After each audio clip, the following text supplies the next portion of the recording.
Welcome to Let's Talk About Bystander Intervention. Content warning. Every effort has been made to make this session accessible to all. It is, however, important to note that the subject matter surrounding consent and sexual boundaries will be discussed. If you do not feel comfortable attending this, please know that you can leave at any time. We will also have supports listed at the end of this presentation. Together, it's how it's done. Why do we want to be active bystanders? What is a bystander? Bystanders are witnesses who have seen something bad happen. Passive bystanders are people who choose, for whatever reason, to not intervene. Active bystanders are people who do something to try and improve the situation where possible. Here in Trinity, we use the TCD code. T, take action.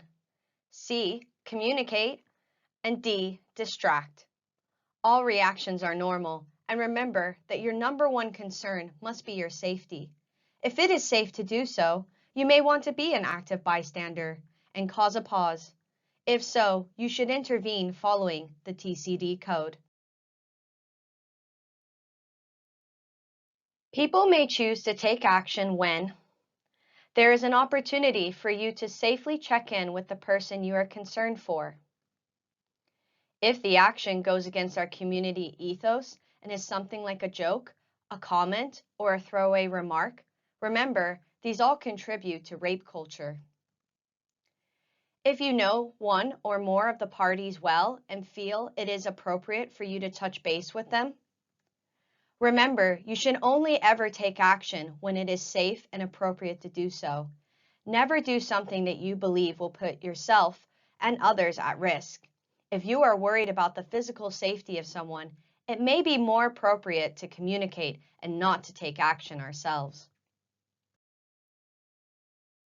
You can take action by taking someone aside and telling them you think their behavior might not be appropriate. Hey, hun, she looks drunk. I don't think that's a good idea. Saying why you don't think an inappropriate joke is funny. I really don't think it's funny to laugh about rape.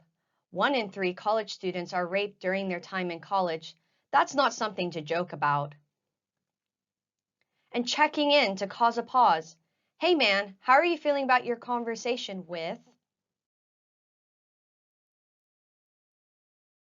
People may choose to communicate when they are concerned for their safety or for the immediate safety of others. They know that one of the parties has someone present who they can communicate with. They are unsure if it is appropriate to step in to cause a pause, and whenever else they feel it is appropriate to do so. You can communicate by telling a bouncer, a supervisor, a society committee member, a Sabat or class rep from the SU, a warden, or someone who works in the venue. We can also check in with those around us to see if they think what we are witnessing goes against our community ethos and if we should cause a pause. If you are uncomfortable, it is likely that others who are present are too. People may choose to distract when people in the situation are inebriated, excited, or otherwise not safe to communicate with. To distract when you don't know those involved or how they could react. When you're waiting for other help to arrive. And when you are unsure if you need to be an active bystander in a situation. You can distract by asking one of the parties if they want to get some water, go to the bathroom with you, or to go for some fresh air. Distract by starting a conversation, gently, with the parties about something else that is going on, or by starting a group conversation about anything, and by starting an activity, a game, a dance, or something else to break up the situation. We will now discuss how to be active bystanders online. As active bystanders here in TCD, what can be applied in person can also be applied online. We know as digital users that the online world can feature revenge porn, or otherwise known as sextortion, which is the distribution of sexually explicit images or videos of individuals without their consent. Cyberbullying is a form of online harassment and humiliation, and stalking is unwanted and repeated behavior that causes distress. And lastly, internet trolls, who are strangers that make intentionally rude or harmful comments. These are all examples of online abuse. So, if it is safe to do so, we can all be digital active bystanders. Don't scroll past it, report it. What is IBSA? IBSA, known as image-based sexual abuse, is a form of sexual abuse which is defined as the non-consensual creation and/or distribution of private sexual images. This could mean, for example, the distribution or sharing of private images between people without the consent of the person photographed, or the sharing of images non-consensually downloaded from a site like OnlyFans. This type of sexual abuse often takes the form of leaking nudes to group chats or others and is commonly referred to as revenge porn. But this name doesn't reflect the abusive and damaging nature of IBSA. What to do if you are a victim of IBSA? Make sure to make a record, like taking a screenshot of all images and videos, and keep these in a safe and private location.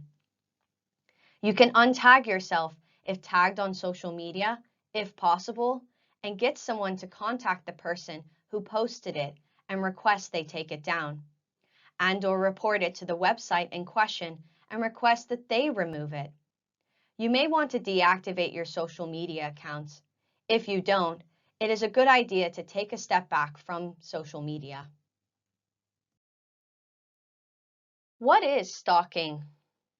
Stalking is a pattern of fixated, obsessive, unwanted, and repeated behavior that causes you to feel distressed or scared. Stalking can happen with or without a fear of violence. Stalking can be perpetrated by anyone. There are a number of behaviors which may constitute stalking. Sometimes stalking is confused with harassment, but they are significantly different.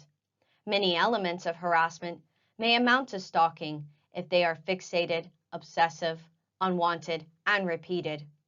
In July of 2023, stalking became a standalone criminal offence in Ireland with the introduction of the Criminal Justice Miscellaneous Provisions Act of 2023. What are the signs of stalking?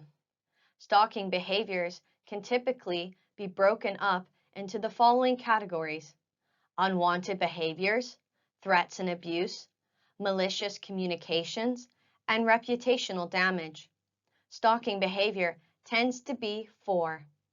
F, fixated, O, obsessive, U, unwanted, and R, repeated. If you are experiencing one or more of the following behaviors, you may be a victim of stalking. Examples of the following categories are unwanted behaviors, like loitering around your home, spying or tracking your movements online or in person. Threats of abuse, like threats to harm you or those close to you, and threats to harm themselves around you. Malicious communication, like sending inappropriate letters, texts, WhatsApps, emails, or social media messages. And reputational damage, like engaging in inappropriate or malicious social media contacts, taking pictures or recordings of you without your consent, and sharing private images of you that are of a very personal nature, such as nude images or sexual images. If you or anyone you know are experiencing the following, please refer to the supports listed in this presentation and review the What Do I Do Now document for students and what do we do now document for staff. Remember, everyone in the TCD community can be active bystanders online or on campus. For students and staff, we have a range of supports across college should you need to reach out. For example, the Student Counseling Service, College Health, the Junior Dean's Office, the Senior Tutor's Office, the Disability Service, TCD, SU Welfare Officer, and the SU Team, the Student Learning and Development Team, or the Occupational Health Team. For students in halls, the JCR Welfare Officer is available to reach out to, and of course, the JCR team alongside the Assistant Warden teams. The Assistant Junior Dean team are available to guide students to the next support steps on campus. Staff can access the Employee Assistance Program, and staff representatives can also give support. For both staff and students, there is a list of dignity and respect liaison persons who can be contacted via the TCD site www.tcd.ie/equality/. And finally, anyone can make an anonymous report about anything that feels uncomfortable on the TCD Speak Out Anonymous Reporting tool. This was rolled out across most colleges in 2021 to assist students, staff, or visitors to make an anonymous report should they wish to. The link to the tool is featured in this slide at www.tcd.ie/equality/speakout. Thank you for listening. Should you have any questions, you can contact the TCD Together Consent team at togethertcd@gmail.com.